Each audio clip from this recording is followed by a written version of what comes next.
Hacemos Cuba en Radio Rebelde. Un espacio donde usted no es un oyente más. Acompáñenos junto al periodista Humberto López. Hacemos Cuba. ¿Qué tal? Muy buenos días. Aquí estamos en Haciendo Radio de Radio Rebelde. Hacemos Cuba en esta versión que, por cierto, agradezco a tantas y tantas personas que durante estas 2 semanas se han estado comunicando con nosotros. La magia y el placer de hacer radio es incomparable. Incluso muchos oyentes dicen, me gusta más en la radio. Los invitados se distienden más. Quizás se puede escudriñar, me decía el director la semana anterior, un poco más en los temas.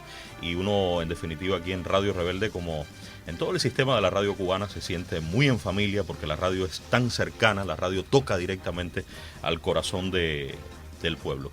Vamos a hablar de este sensible asunto que es el relacionado con la violencia, los delitos violentos en Cuba.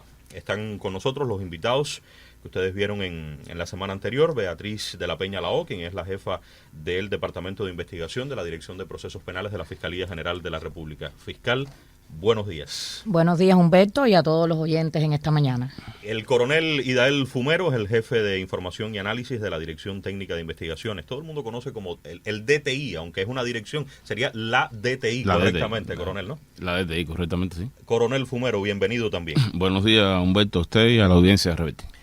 Pasó algo después del programa, y es que no pocas personas no coincidieron exactamente con muchas de las opiniones que ustedes dieron.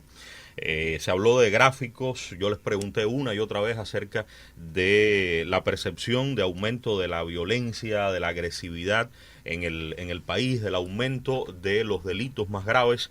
Y tengo muchísimas opiniones que hablan diferente, o sea, que opinan distinto a lo que ustedes dijeron. Este programa de hoy no lo vamos a dedicar a tratar de convencer de que ustedes dijeron la verdad y las personas están diciendo lo contrario. Hoy vamos a brindar nuevos elementos, les voy a hacer algunas preguntas muy similares a la semana anterior y creo que entre todos pudiéramos encontrar la mejor manera de, sobre todo, combatir esto, porque hay una realidad en la que, insisto, sí hay una percepción en el país de aumento de la agresividad, de aumento de la violencia, de situaciones de inseguridad en las noches, tanto en las áreas urbanas, en las ciudades, como en los campos. Como quiera que ha existido contradicción entre lo que ustedes plantearon y muchísimas opiniones, quiero comenzar hablando de la verdad. Para mí sería muy complicado, en mi posición de entrevistador, sentir que ustedes están diciendo algo que no es verdad y no llevarlos contra la pared. O sea, la importancia de la verdad en todo lo que digamos. Y lo que ustedes dicen aquí, tanto en la radio como en la televisión, yo le pregunto, ¿es lo mismo que la Fiscalía, el Ministerio del Interior eleva a las autoridades superiores del país a la hora de tomar decisiones? ¿Hasta qué punto ustedes pudieran cambiar o modificar una información en función de lograr algo en un medio de comunicación? O sea, ¿hasta qué punto esos números que ustedes dijeron aquí no son reales o sí son reales? Fiscal y después coronel. Bueno, Humberto, primero que todo, Cuba, nuestro país, es un país agredido constantemente, no puede darse el lujo de mentir y por lo tanto, porque es antiético. O sea, mentirle hoy al pueblo es antiético. La Fiscalía tiene un sistema de datos estadísticos. Este sistema de datos estadísticos recoge todos los procesos de trabajo de la Fiscalía. Son los datos que se brindan a la principal dirección del país y con él se toman las decisiones. O sea, por lo tanto, venir a decir algo que pudiera ser incierto no es correcto. Nosotros fuimos claros en el programa cuando dijimos que la actividad delictiva en Cuba sí aumenta. O sea, no hay una disminución de la actividad delictiva. Primer punto, la actividad delictiva en Cuba sí ha aumentado. Sí ha aumentado. Y ha aumentado la cantidad de procesos que tramita la Fiscalía en cualquiera de sus formas de los procesos que son legales. Que hay varios factores que inciden, por supuesto. Todos los factores que inciden en una actividad delictiva, fundamentalmente, y de los más importantes, es el trasfondo económico-social.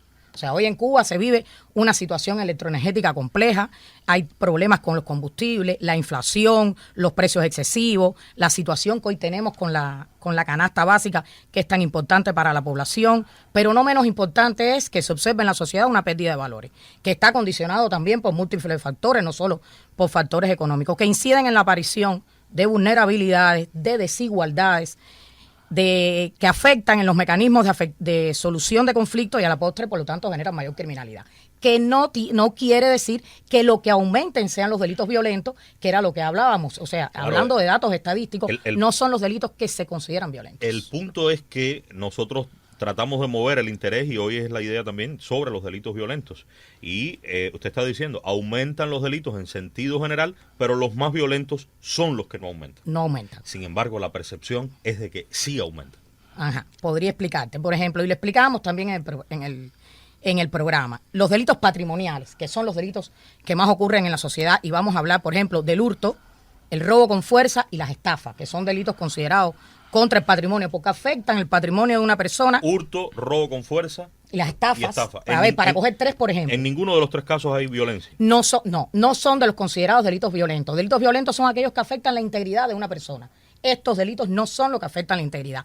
Pero, sin embargo, a pesar de que no encajan en los delitos violentos, sí inciden en la percepción de inseguridad que tienen las personas. Y no se puede culpar a nadie. Si a mí, Claro que no. si a mí me arrebatan algo, aunque no me violenten, yo siento inseguridad. Claro, no se puede. Independientemente de que el concepto de violencia teóricamente diga que eso no es violencia. Más allá de eso. No se puede negar que un ciudadano que sufre un hecho que afecta su patrimonio, aunque no sea de los considerados violentos, evidentemente provoca una sensación de violencia sobre él porque afectó su patrimonio. Y eso es de lo que sí más sucede en nuestra sociedad.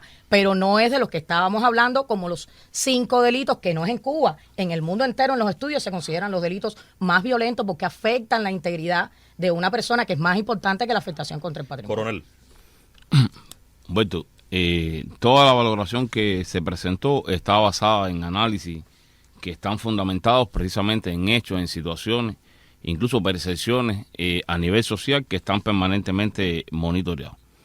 El Ministerio del Interior cuenta con bases de datos que son bases de datos consolidadas en el tiempo, bases de datos seguras, para el registro de los hechos que se denuncian tanto en las estaciones de policía como en las unidades de investigación criminal o de instrucción penal, como lo conoce básicamente la población. Estas bases de datos se alimentan en tiempo real a partir de las denuncias que realizan la víctima, con la particularidad de que los hechos de violencia, excepto la amenaza, no solo es la víctima quien promueve esta denuncia, sino también son delitos que se denuncian a instancia de la autoridad actuante. O sea, la policía, la instrucción, pueden precisamente realizar estas denuncias. Incluso en el caso de la violencia, están basificados en los principales centros hospitalarios, el personal también de investigación de la Policía Nacional Revolucionaria, que tiene la responsabilidad de encauzar las primeras diligencias investigativas con las víctimas que llegan a estos hospitales y que muestran indicios de criminalidad. Digamos, si llegan a estos hospitales con algún nivel de herida infligida o alguna cuestión de esta, comunica al puesto mando, solicita una guardia operativa y como quiera también la denuncia, en este caso, se registra. Una denuncia que tiene múltiples variables, que tiene múltiples elementos que se recoge, tanto relacionado con el hecho en cuestión como con las víctimas, con los principales o con las personas imputadas, y que evidentemente esto tiene un nivel de legitimidad. O sea, la información que nosotros brindamos, la estructura del delito que nosotros presentamos está fundamentado precisamente en ese tipo de datos, en ese tipo de denuncias, que son cuestiones que se le dan un seguimiento permanente por parte de los órganos del Ministerio del Interior. ¿Hay más agresividad o no hay más agresividad? Bueno, nosotros explicamos que la agresividad está intrínseca en la sociedad y que es una cuestión también que corresponde también con la situación por la que atraviesa el país. Y hacíamos la analogía con los años 90, por ejemplo, cuando la situación socioeconómica se agudizó y evidentemente los niveles de agresividad como reacción precisamente a la persona, con el nivel de desgaste, con el nivel de incluso de preocupaciones con la que vive el ciudadano cubano, evidentemente te conduce a conductas impulsivas, a conductas agresivas que se manifiestan en cualquier plano, no solo en el plano intrafamiliar, también en el plano social, y esto evidentemente también deja, incluso poníamos los ejemplos de cómo esto se manifiesta en la práctica, en la vida cotidiana, en una cola, en el transporte, con las prestaciones de servicios. Esos ejemplos los poníamos en el programa de televisión. El primer ministro Manuel Marrero, en reuniones recientes, lo hemos visto a través de los medios, ha dicho que no se logra la contención en determinadas figuras, que determinados hechos delictivos sí tienen, digamos, como una especie de meseta, pero otros están aumentando. En sentido general, en la opinión de ustedes, podemos combatir esto, podemos revertir esta situación y esos delitos que aumentan, tal como ha dicho el primer ministro, que evidentemente, vuelvo con las ideas suyas, fiscal, no son los más violentos, pero en sentido general podemos o no controlar esta situación y qué es lo que hace falta en el país, tanto para el MININ, tanto para la Fiscalía como para todos, para poder revertir esta situación de ahora mismo.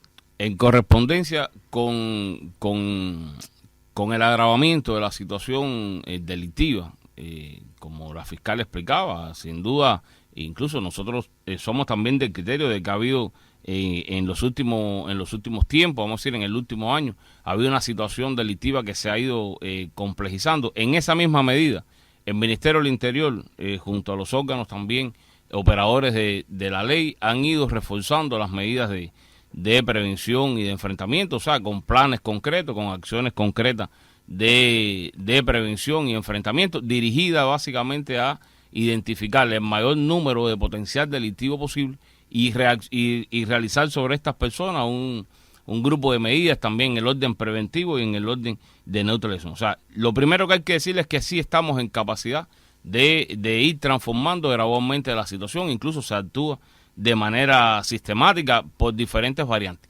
tanto por las variantes de la vigilancia y el patrullaje que se ha venido reforzando también en determinados lugares que están identificados como los lugares de mayor proclividad a la actividad delictiva, con énfasis en la violencia, que es lo que se ha ido priorizando, como también en otras esferas, o sea, en otras áreas también de la incidencia delictiva. O sea, hay capacidad para poderlo hacer, hay mecanismos también para poderlo hacer, no solo en el orden de la aplicación de la ley ante los comisores de delitos, sino también en el orden de la prevención. Y usted me preguntaba algo que creo que es clave también responder, que tiene que ver qué más hacer o cómo hacerlo. O sea, yo creo que si hay algo que en lo que hay que reforzar, sobre todo en materia de violencia, que hay que repetir que estos son actividades delictivas que tienen un nivel de respuesta efectiva por parte de los órganos del Ministerio del Interior, la Fiscalía, los tribunales, que se aplican en este caso sanciones de rigor. Yo creo que si en algo hay que trabajar y hay que fortalecer, tiene que ver precisamente con los mecanismos de prevención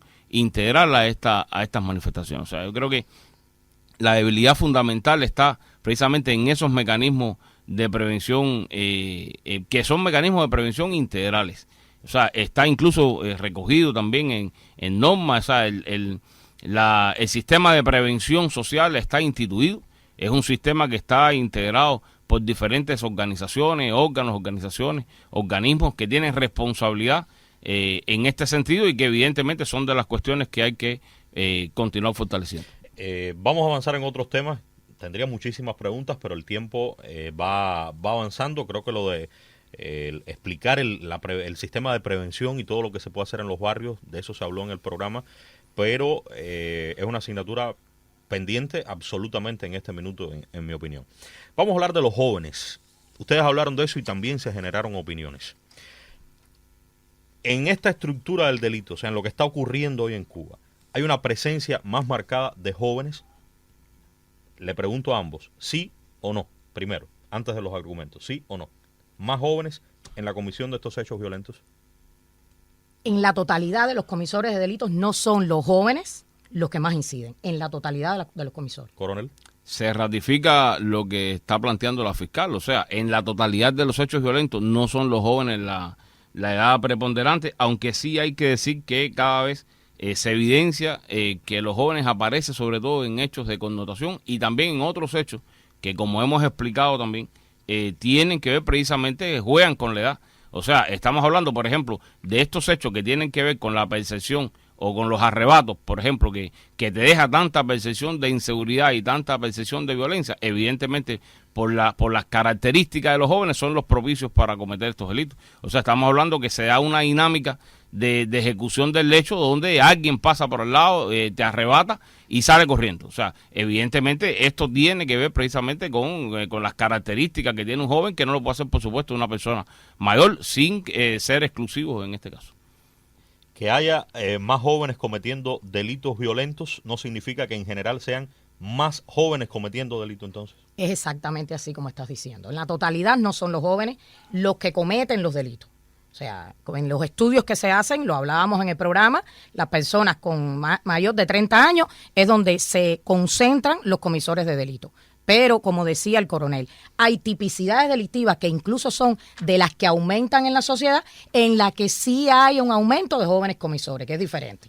O sea, el concepto, o sea, de lo que estamos hablando son cosas diferentes, son asuntos diferentes, y un ejemplo que estaba poniendo es en el delito de hurto, cuando se sustrae de los bienes que la persona lleva encima, un celular, por ejemplo, que era de lo que tanto hablábamos en el programa. Usted está con el celular en la calle y alguien le quita el celular y sale corriendo. ¿Cuál es el concepto de jóvenes que ustedes manejan? Yo tengo 38 años, ¿yo estoy en ese concepto? No, a ver, yo no estoy ya. No, usted no está. ¿Hasta dónde es? Usted no está. Incluso en la concepción del mundo, en los estudios del mundo, una persona es joven hasta los 30 años, en algunos lugares hasta los 35. Pero en la concepción de nuestro sistema de justicia penal y de acorde a lo que está establecido en la Convención de los Derechos del Niño, que es donde hay una protección a lo que se considera niño, adolescente y joven, en Cuba hay una protección especial a las personas entre 16 y 20 años, aunque la protección más especial está entre 16 y 18. Sin embargo, quiero volver con algo que usted dijo, coronel. Sí hay presencia cada vez de personas más jóvenes en delitos cada vez más complejos y más violentos. Exactamente, o sea, Póngame ejemplos de eso. A ver, estamos hablando, por ejemplo, de agresiones en las que participan, por ejemplo, jóvenes que no existe razón ninguna que justifique el nivel de agresividad e impulsividad que estos jóvenes infligen, en este caso, en esa acción. O sea, hay jóvenes que participan en actividades delictivas, por ejemplo, de tipo violento, que lo que buscan generalmente son el reconocimiento en el ambiente antisocial en el que estos jóvenes se desenvuelven. Incluso algunos, en ciertos casos, también impulsados por adultos que participan, o sea, personas más adultas que participan con ellos en este tipo de manifestación delictiva. O sea, no negamos, repetimos, no negamos la participación preponderante de determinados jóvenes en conductas delictivas, incluso agresivas. Y repetimos que participan incluso en algunos hechos de connotación, que son los hechos más palpables. Incluso muchos de ellos son de los hechos que se difunden a través de las redes sociales digitales, y que son hechos que, como explicamos, o sea, no se justifica el nivel de agresividad y el nivel de impulsividad que estos jóvenes aplican en este tipo de actividades. Hay que precisar algo entonces, y quiero, casi voy cerrando este primer momento. La edad penal en Cuba es a partir de los 16 años. O sea, usted cumplió 16 años, a partir de ese momento responde ante la ley por los hechos que puedan constituir delito. De 16 hasta los 20 años, fiscal, estoy tratando de recordar el código, la legislación, usted me rectifica si digo algo que no es. De 16 a 20 usted tiene un tratamiento diferente. De 20 en adelante ya las cosas comienzan a cambiar, usted tiene que responder en otros términos. Ya de 20 en adelante es lo mismo para todo el mundo. Para todo el mundo. Bien. A no ser que tenga más de 60, ya el adulto mayor también tiene un tratamiento de especial. 20 hasta 60, en esos 40 años. O sea, que la mayor parte de estas personas que pudieran ser jóvenes o no, estarían entre los 20 y los 40 años aproximadamente, coronel. Es así. Son personas que no estudian ni trabajan.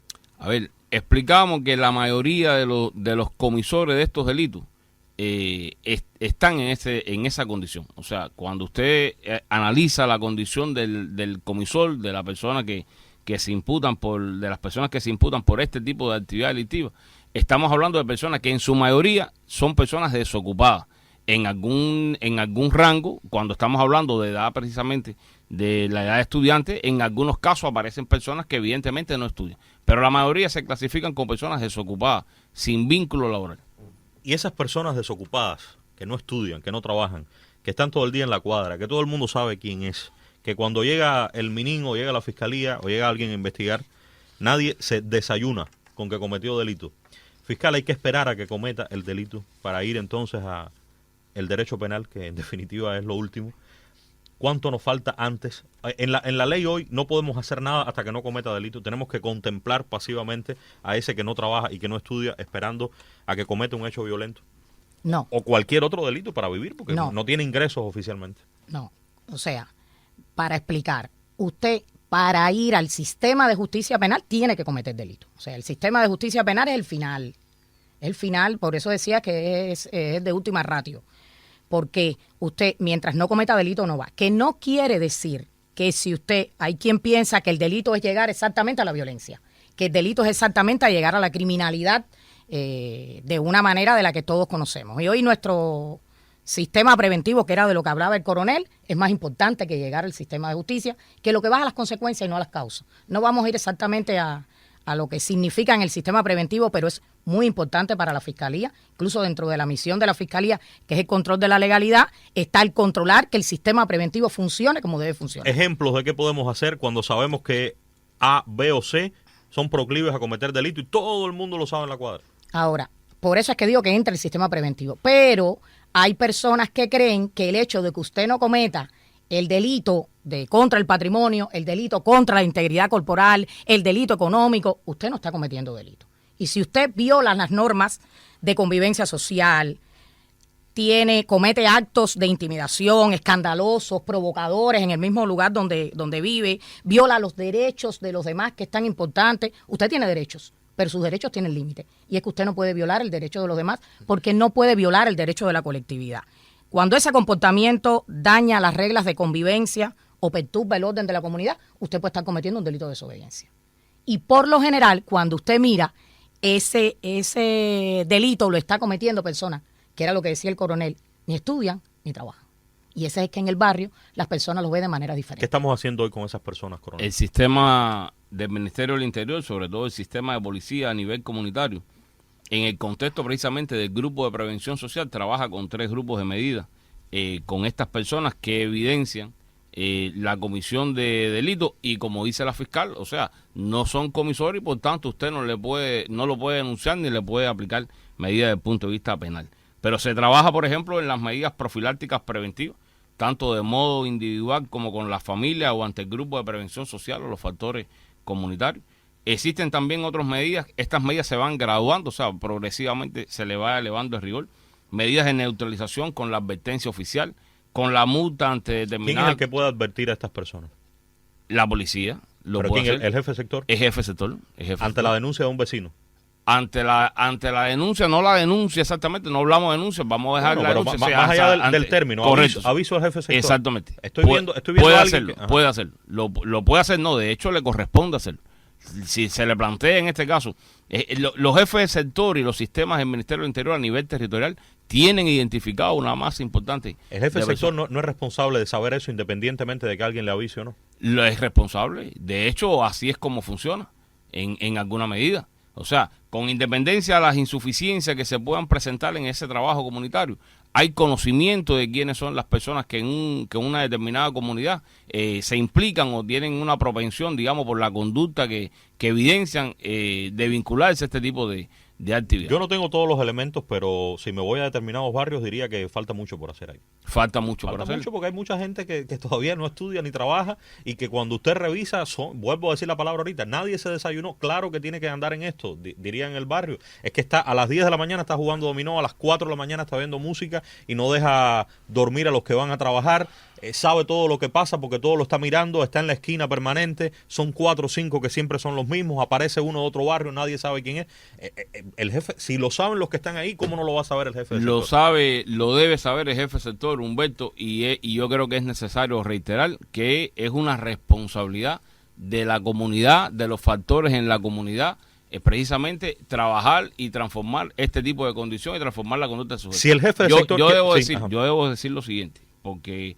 O sea, yo le explicaba medidas preventivas profilácticas, medidas de neutralización con la advertencia, con las multas, con el fichaje, incluso de estas personas. ¿Qué cosa es el fichaje? El fichaje es la sistematización de los datos biográficos de la persona que es proclive a cometer Como delitos. decimos, Incluso lo tienen fichado. Exactamente, desde el punto de vista criminalístico, desde el punto de vista de las huellas. Eso se puede hacer con el que no ha cometido delito todavía, fiscal. Ir fichando a la persona. Eso se puede hacer, es el control que realiza la policía con estas personas. Incluso este tema de la advertencia, la multa, son medidas que anteceden, como explicaba la fiscal, a medidas penales que se pueden aplicar desde el punto de vista, por ejemplo, con una acusación por desobediencia. La advertencia que puede hacer la autoridad policial reiterada es lo que entonces ya constituye delito. Exactamente. La violación de los presupuestos que se establecen en la denuncia conducen entonces a que, por la inobservancia de lo que se le está planteando a esa persona, es que se acusa a la persona por el delito de desobediencia.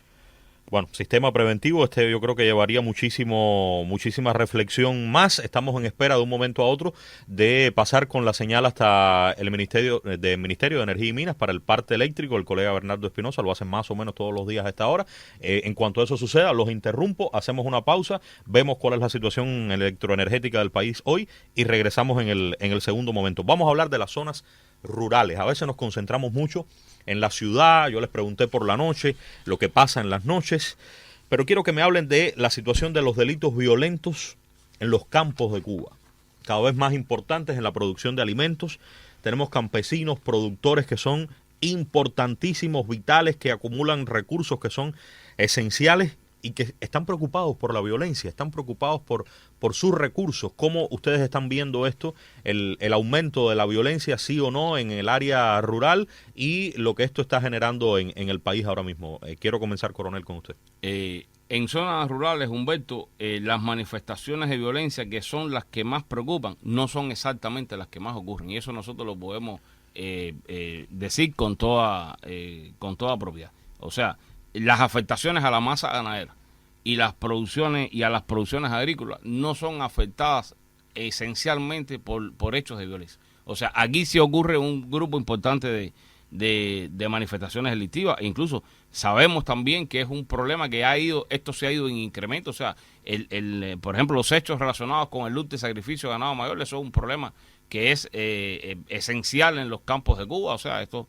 no solo preocupa, sino ocupa a los órganos del Ministerio del Interior también con la situación que eso viene presentando, pero no son exactamente los hechos de violencia asociados precisamente a esta afectación a la masa lo que más ocurre. Dos puntos hasta ahí. Primero, sí hay un grupo importante de delitos en los campos. Hay un grupo importante de delitos en los campos que transmiten la misma sensación, como explicábamos también en las zonas urbanas, la misma sensación de que existe violencia. Incluso la violencia a veces se genera de una manera, o sea, digamos, no prevista. O sea, la delincuencia actúa, y si hay una respuesta por parte de las víctimas en defensa de sus propiedades, tanto de sus producciones agrícolas como del propio ganado, se genera una manifestación de violencia. Quiere decir que eso puede generarse en buena medida por la falta de respuesta rápida a la denuncia del campesino, y entonces lo que trata es de buscar la solución. No estamos hablando de eso exactamente, estamos hablando del momento en que se comete el hecho.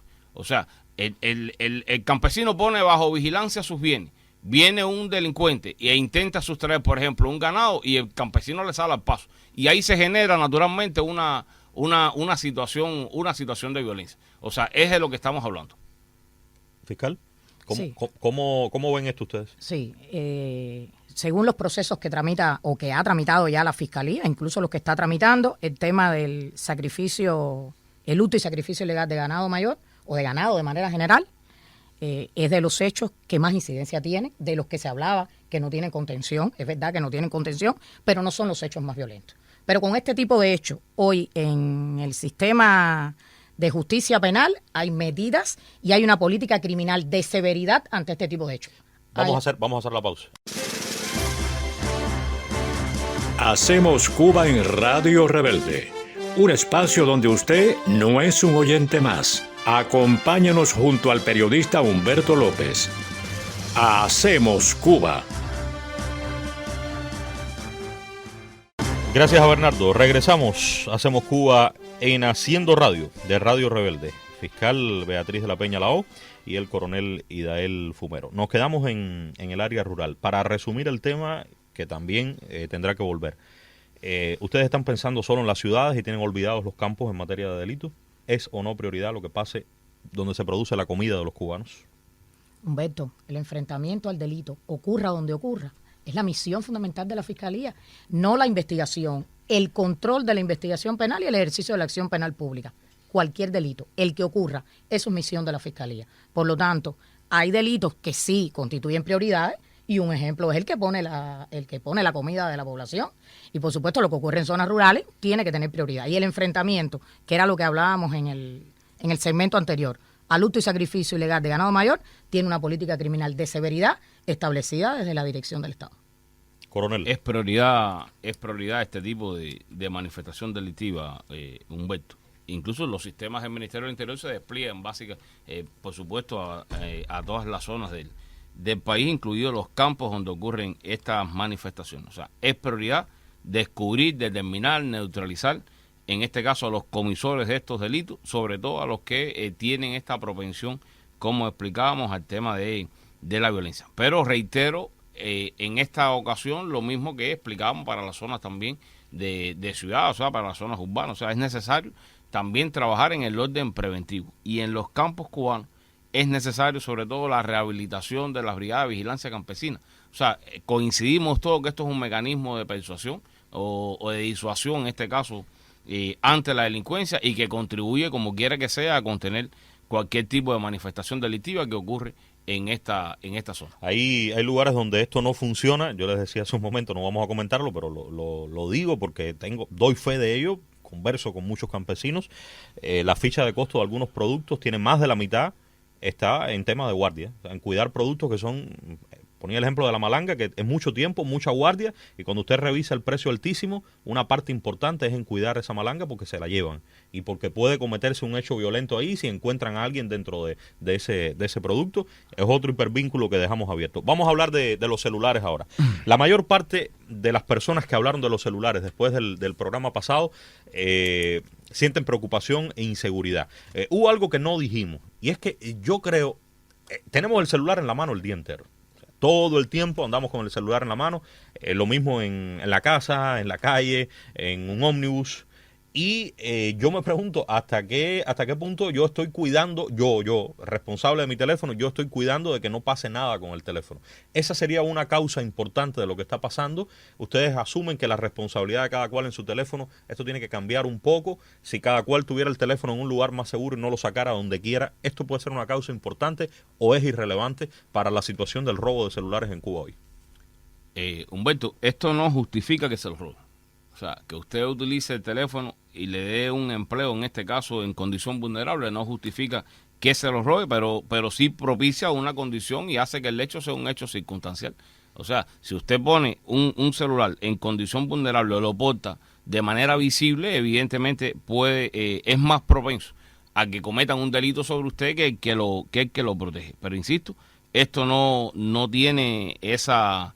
o sea, esto no justifica el hecho. Incluso también coincidimos con algunas opiniones donde se explica que no solo ocurre de esta manera, ocurre también de que, por ejemplo, te genera un hecho de violencia, digamos, en una condición o en un ambiente, digamos, de noche, como se explicaba en el programa televisivo, donde básicamente te asaltan para sustraer el celular, pero no solo el celular, es lo que porten.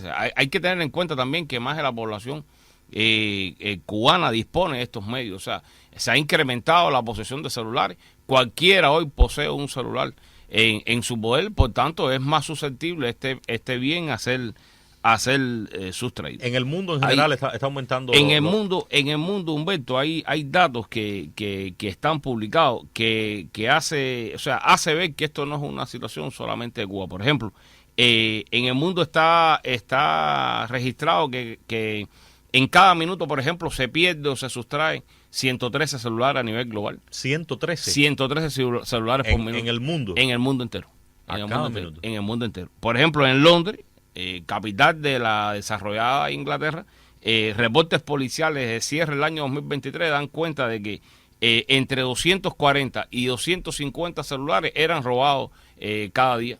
Y estamos hablando de una ciudad desarrollada, de un país desarrollado. O sea, que esto es una tendencia que ocurre a nivel ¿Y nosotros global. qué? No vamos a hablar de Londres nada más. Nosotros tenemos esta situación, insisto, como una situación de las más perceptibles y frecuentes que aquejan en este caso a la población y incluso de la que la población cubana es víctima. El Ministerio del Interior, por supuesto, para la respuesta a estos hechos, se han ido desarrollando metodologías de trabajo en dos vertientes fundamentales. O sea, una, la de prevenir y esclarecer el hecho cuando ocurre.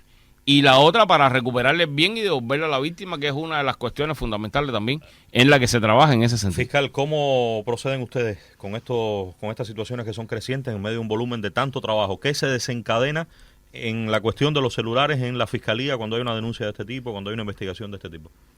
A ver, Humberto, como toda denuncia, primero quiero aclarar algo. Hablaba el coronel de en otros países cómo es un delito habitual, igual que en nuestra sociedad, y es de los delitos de los que hablamos, que entran dentro de la percepción de violencia que hay en nuestra sociedad. Y vamos a dejar algo claro, y es que nada justifica la comisión de ese delito, aunque sí reconocemos que es un delito circunstancial. O sea, se da la circunstancia a partir del poco cuidado de las personas en la calle sin estar cuidando su propio bien, pero no se justifica la ocurrencia del delito.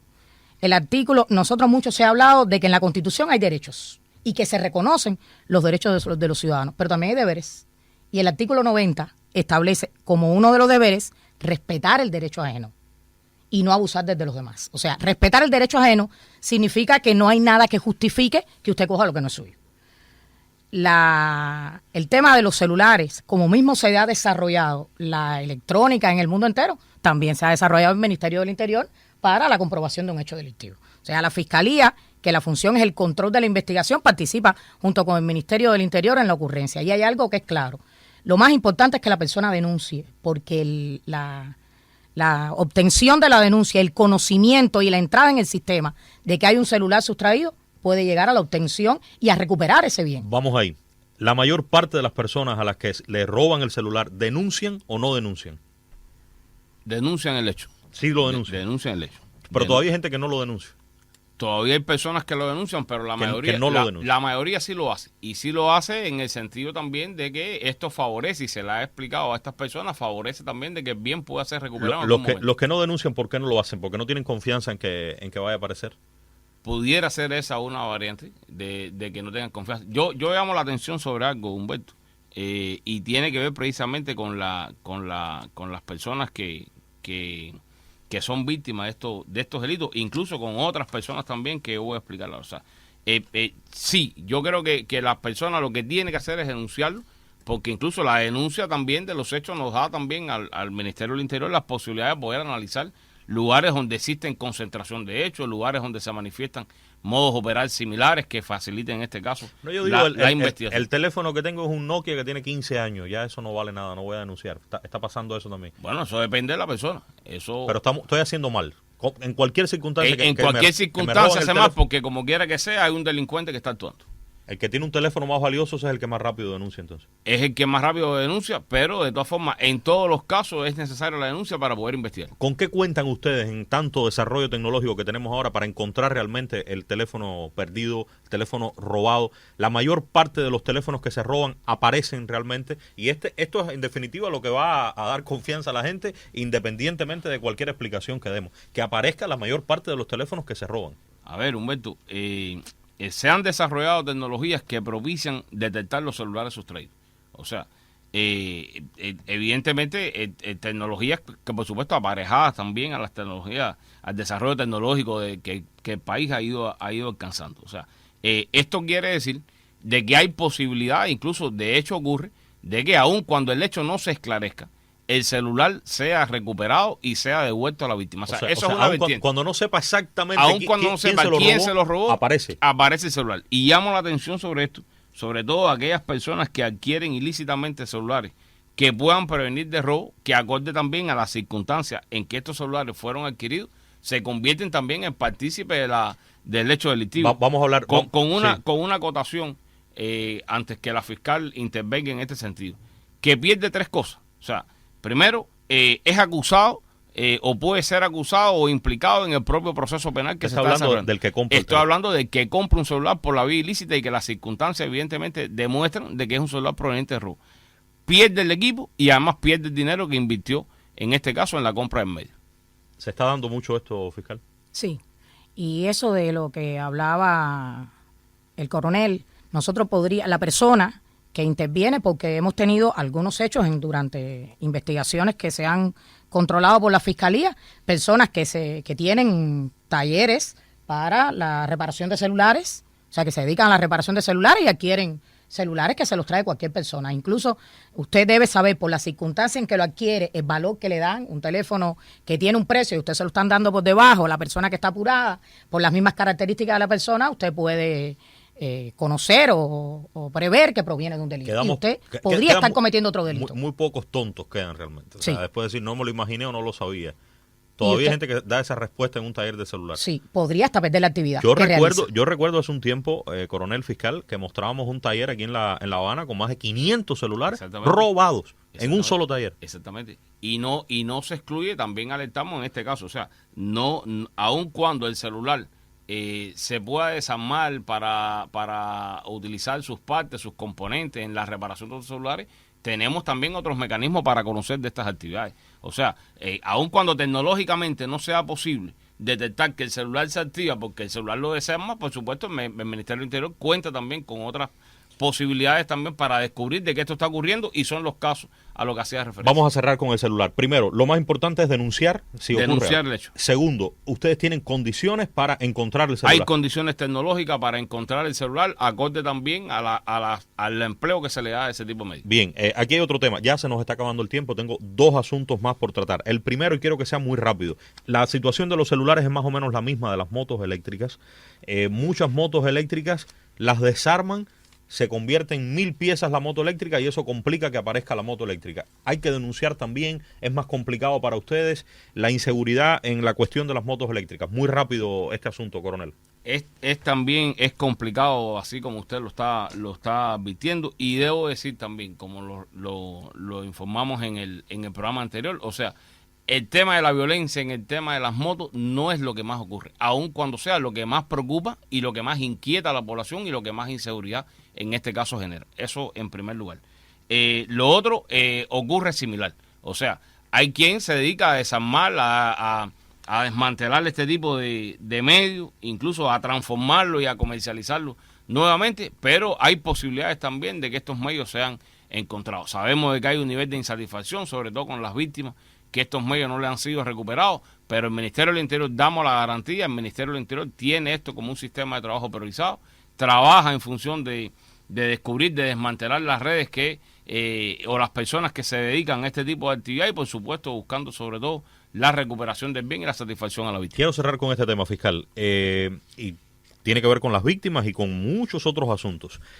Todavía persiste la opinión de que el Ministerio del Interior, la Fiscalía, tienen menos condiciones ahora con las nuevas leyes para investigar, para encontrar a los responsables de delitos, que ustedes están más amarrados y que favorecen, las nuevas leyes favorecen más al delincuente que al propio Estado y a la propia víctima de un delito.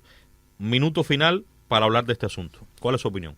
No, Humberto, tal y como dijimos en el programa televisivo, en Cuba se realizó una reforma penal, todo el mundo lo conoce, y cuando hablamos de reforma penal no podemos hablar de las 3 normas, la ley procesal, el Código Penal y la ley de ejecución, sino desde la Constitución, que es quien reconoce los derechos y las garantías de las personas a un debido proceso. Que estas instituciones están recogidas vamos a empezar por la ley procesal, protege los derechos fundamentales, pero se incluyen, que fue lo que dijimos, mecanismos y técnicas que permitan el enfrentamiento a las conductas delictivas y por lo tanto a dar una adecuada respuesta. ¿Qué significa esto? Una proporción adecuada que establezca una calidad del proceso penal, una transparencia en la investigación, sobre todo por la entrada del defensor desde que se inicia al proceso penal, que es lo que las personas dicen que puede tener alguna situación con la investigación. Pero las nuevas formas de investigación que hay recogidas en la ley procesal, la inclusión de las técnicas especiales de investigación cuando el delito es muy grave o cuando hay otro tipo de delincuencia involucrada, permiten un adecuado enfrentamiento al delito, con formas más complejas de comisión, que se reconocen que hay formas más complejas de comisión. Además, hoy se reconoce el derecho de la víctima como parte en el proceso, y esto permite a la víctima, sobre todo, tiene 2 principios fundamentales dentro de la ley procesal, y es su acceso a la justicia penal y la protección para la reparación de los daños. O sea, la víctima entra de manera diferente en el proceso, y su participación y el aporte que da en el proceso permite la colaboración en la investigación del delito. Ahora, el Código Penal, que es la otra reforma, otra ley que formó parte de la reforma penal en Cuba, protege el cumplimiento de principios, derechos, garantías y los deberes que ya dijimos que está establecido en la Constitución, pero reconoció nuevas figuras delictivas que cumplen, o sea, a partir del cumplimiento que nuestro Estado tiene de compromisos internacionales, y hay nuevas figuras delictivas. Pero volvemos a decir lo que dijimos en el programa televisivo, agravó las sanciones. ¿Cuáles? En aquellos delitos donde se muestra el actuar del comisor tiene un daño superior. Daño superior Agrava las sanciones, sí. Sí. Además de ello, el artículo 89 establece que en delitos contra la vida, entre otros, en la ley está establecido que la persona cumpla 2/3 o más, según establezca el tribunal en la sentencia, sin derecho a la libertad condicional. O sea, puede estar más tiempo y su derecho a la libertad condicional se alarga. Además, se incluyeron reglas especiales de adecuación cuando el delito esté asociado a la violencia de género o intrafamiliar, que será otro tema, un tema bastante grande. Vamos a tratarlo. Pero evidentemente también lo tenemos recogido en el código. O sea, tenemos todos los instrumentos necesarios para tener un enfrentamiento adecuado. Yo sé que queda mucho por decir aquí, pero quiero terminar como comenzamos, y es el compromiso con la verdad, o sea, con la verdad estricta, justa, en cada uno de los temas que tratemos, con el Ministerio del Interior, con la Fiscalía, con cualquier organismo representante de la Administración Central del Estado, de nuestras organizaciones políticas y de masas, como ejercicio genuino de compromiso con el pueblo, de participación popular y de control popular, para reforzar en definitiva lo más importante, que es la unidad de este pueblo en torno al proceso que construimos desde hace más de 60 años. En resumen, sí hay hechos, sí están ocurriendo, la percepción de la gente y de nuestro pueblo no está equivocada, ocurren hechos, pero hay también un enfrentamiento que es perfectamente reconocido y que debe mejorar, que debe tener más integración de cada uno de los organismos responsables en ello y más participación popular, sin duda alguna. Coronel, muchas gracias por su tiempo, que sé que es corto. Fiscal, lo mismo le digo, pero en cualquier momento les vamos a convocar de nuevo y si están de acuerdo ustedes y sus colectivos, estaremos tanto en la televisión como en la radio. Volveremos en 15 días. Hacemos Cuba de Radio Rebelde, donde usted no es un oyente más. Buenos días.